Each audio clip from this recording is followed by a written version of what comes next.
বেটে নেব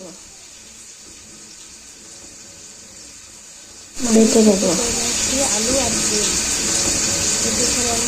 প্রথমে সিদ্ধ করে নিয়েছি আলু আর সিম। সিদ্ধ করে আমি শিলপাতায় বেটে নিব। তারপরে দেখুন আমি শিলপাতায় বেটে নিচ্ছি সিম আলু। দেখেন মশলা ভাজা হয়ে যাচ্ছে।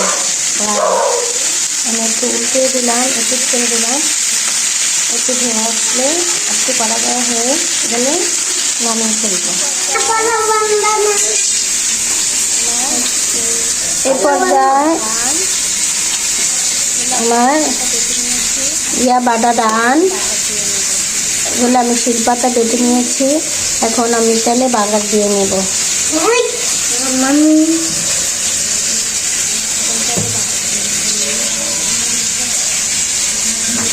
এখন তেলে বাগার দিয়ে নেব আমি।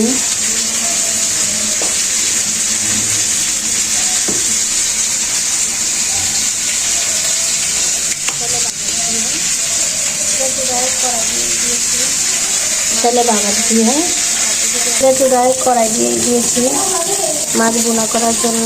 আর এদিকে আমার মাছটা ভাজা ডাল। এখন আমি এটা নামিয়ে নেব। আর এখানে আমি মাছ রান্না করার জন্য তেল দিয়ে দিলাম। আমরা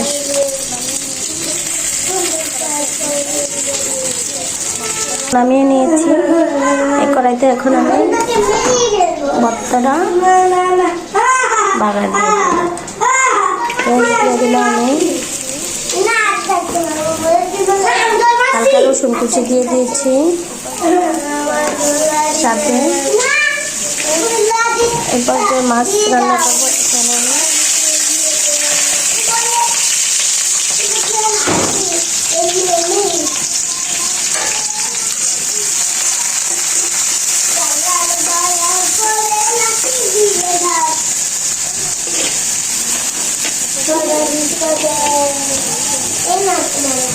আমি এরপর যে গাইস পেস্টটা আর রসুন